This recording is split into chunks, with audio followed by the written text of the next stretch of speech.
Hi, I'm Katie from New York. My aunt said my parents had an accident when I was a baby, and since then, I've lived with her and my cousin Lucy. But you'd never guess another kid lived in this house. All the wall frames had pictures of just Aunt and Lucy. Lucy had the biggest room bursting with toys and books. Lucy had so many clothes, she had another room as a closet. And me? Well, I lived in the attic with her hand-me-downs. But I didn't care. All I ever really wanted was for Aunt to love me like she loved Lucy. So I did whatever Aunt asked me. I served her breakfast in bed, polished her shoes, painted her nails, but somehow she was just never happy. Once when I was 10, a new neighbor came to visit Aunt, and she looked awestruck when she saw me. What a beautiful child! That gorgeous red hair and those adorable dimples. Adorable? They're just dents in her face. Stop smiling, Katie. You look like a moron. Go get us tea. I went to the kitchen, spat in Aunt's tea, and gave her the cup with a very serious face. There. But soon after I turned 13, my whole life was transformed. One day at breakfast, Aunt was going through the mail when suddenly she spat out her cereal. Just then, I saw the letter she was reading had my name on it. Hey, what's that? But Aunt had already jumped off her chair and she threw the letter in the fireplace.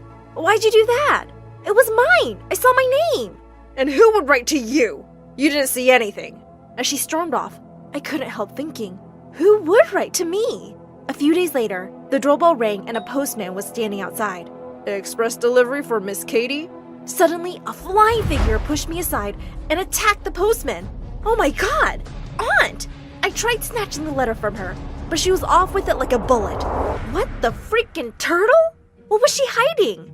I was dying to find out, but the letter stopped coming. But one evening, when the bell rang, Aunt ran to open the door, and standing outside were two bodyguards with a wealthy-looking man. Can you explain what happened to the letters and plane tickets I sent for my daughter? Wait, what? Just then, the man spotted me and his eyes welled up. Oh my God, you must be Katie. You look exactly like your mother. I'm your dad, sweetie. Dad? You're my dad? Why didn't you come for me before? He tearfully explained that he and Mom had gotten divorced before I was born, and she told him never to get in touch. He found out just recently that Mom had an accident so long ago, and he tracked me down. As we hugged tight, I turned around to Aunt. You made me think he wasn't even alive. And why were you keeping the letters from me? Because you don't deserve to go live like a princess. You should be my maid after everything I've done for you. You've used me all these years. Used you? I did everything you ever asked, just so you'd love me. Did you ever love me at all? Even a little? No, how could I? You're like a toothache that just never goes away. That's what I was? Dad told me to pack my things immediately. But before going, I made sure to rub Aunt's toothbrush inside the toilet. Then I took Dad's hand and left without even saying goodbye. We flew over to New York, and I was shocked at the size of Dad's mansion. And my room was 5 times bigger than Lucy's. This was freaking awesome! As Dad was showing me around the house, I suddenly saw a tall woman staring at me coldly from a distance. Dad was married, so that must be my stepmom? Mary, there you are. Come meet Katie. But Mary just turned away and slammed the door behind her. Later that night, I walked past their bedroom to hear Dad and Mary talking in loud voices. It's her first day here, Mary. Think how unwelcome she must have felt. What about me? You just expect you'll bring a child home and I'll start loving her like she's my own? I crept away without hearing any more. Great. Another mom figure who already hated me. When I went down for breakfast the next morning, Dad greeted me with a smile, and so did Mary. Sorry, Katie. I wasn't feeling too well yesterday. I hope you slept well? Yeah, as if she cared. When I asked Dad for the orange juice, Mary quickly got up to pour it for me, and she dropped the whole jug in my lap. Oh my God, what are you doing? I'm so sorry. It just slipped from my hands. I know you don't want me here, but you don't have to be so petty. With that, I stormed off. Her whole innocent act was fake, and she proved me right soon enough.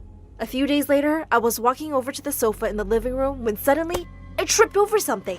I went flying straight into this weird statue, and I stared at the wreck in horror. Mary leapt up angrily from her armchair. Oh my God! How could you be so clumsy? Do you know what that's worth? Just then, Dad burst into the room, and behind him were some guests. What happened? We heard a loud crash. Oh, honey, Katie broke the statue by accident, but thankfully she's not hurt. Dad looked really upset but stayed silent. I couldn't stop myself though. You were just shouting at me, but the minute Dad came in, you became an angel? What? No, I was just shocked. I didn't mean to shout. Stop acting, Mary. You just want me to look bad in front of Dad. I think you tripped me up with your leg. What? You little brat, how dare you? You must have tripped on the carpet. That's enough. In case you both forget, we have guests. Katie, please go to your room. I walked off angrily and slammed my door shut. I didn't trust her one bit. Dad got me enrolled in school soon, and I felt nervous walking into the huge building. A few kids were looking at me, and I smiled, and suddenly a bunch of boys were surrounding me. Oh my god, can you do that again? Do what? Smile, please smile again. I did, and all the boys just stared at me. What was wrong with my smile? Those dimples are so freaking cute. I could just look at them all day. Wow, these dents in my face? Boys like these? Just then, a girl pushed through the crowd. Get away from her, you morons! You're scaring her! Hi, I'm Veronica, and I don't have a redhead in my group. You look nice and rich, so we're friends now, okay? Well, she wasn't really giving me a choice. I was part of her popular girls gang now. I love my new school, but it started bothering me really soon that Veronica could be rather mean to other kids. I tried to tell her a few times, but she always said she was only joking. But then one day, I walked into the cafeteria, and I saw her and her friends making fun of a kid on crutches. Hey, Limpy, what would happen if I took away one of your legs? And with that, she pulled away a crutch and he landed hard on the ground. Veronica, are you crazy? He's already hurt. Why are you bothering him? Oh, come on, we're just joking around. But it's not funny. You're just being a jerk bully. Hey, no one talks to me like that, tomato girl. She pounced on me and pinned me against the wall. I pushed her back and she went crashing straight into the chemistry teacher walking by. He dropped all the bottles he was holding, and the vile smell of chemicals had everyone gagging and running out of there. And Veronica and I got suspended for a week. Dad would be so disappointed. When I went down that evening to tell him, he wasn't in his study, but I found freaking Veronica poking her nose through his things. She just picked up a pen and put it in her pocket. What are you doing in my house? Your house? You live here? Since when?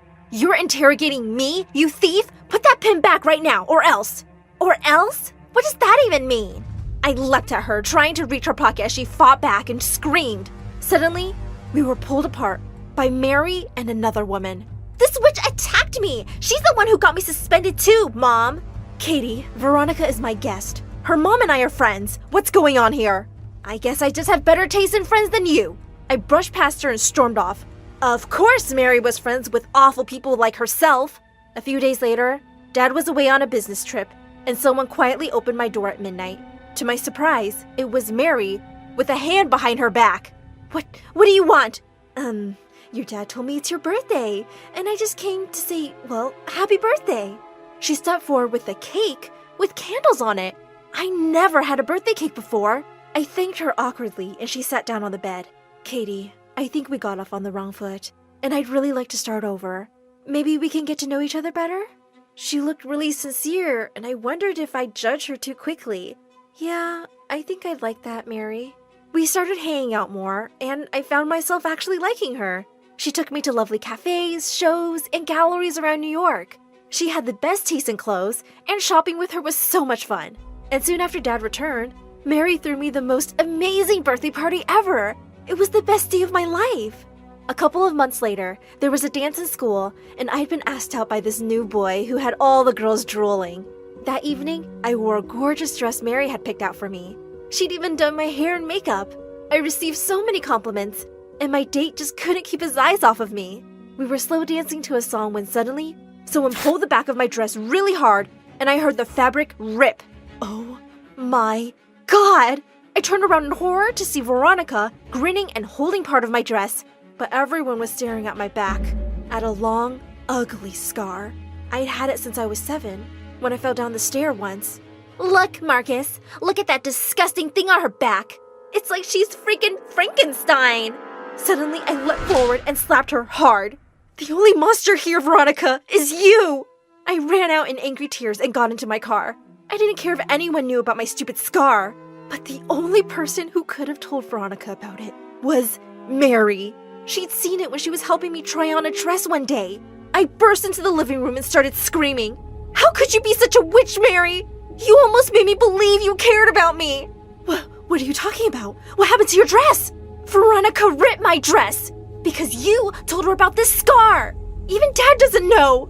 I only told you. And you thought it could be something you'd tell Veronica to use against me? You're the most horrible person I know.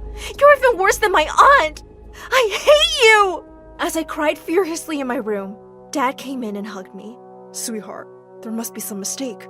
Mary wouldn't do this. She would. She did. No one else could. Don't defend her, Dad. Just don't. If Veronica thought I was gonna be embarrassed and hide, she was so wrong. I went back to school the next day expecting weird looks and comments.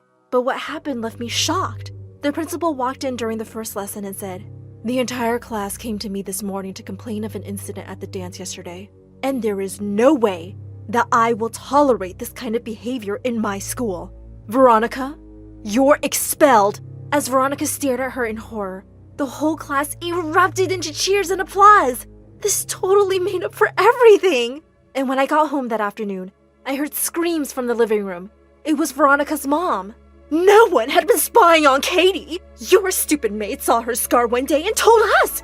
And so what? My daughter played a harmless little prank and now she deserves to be expelled?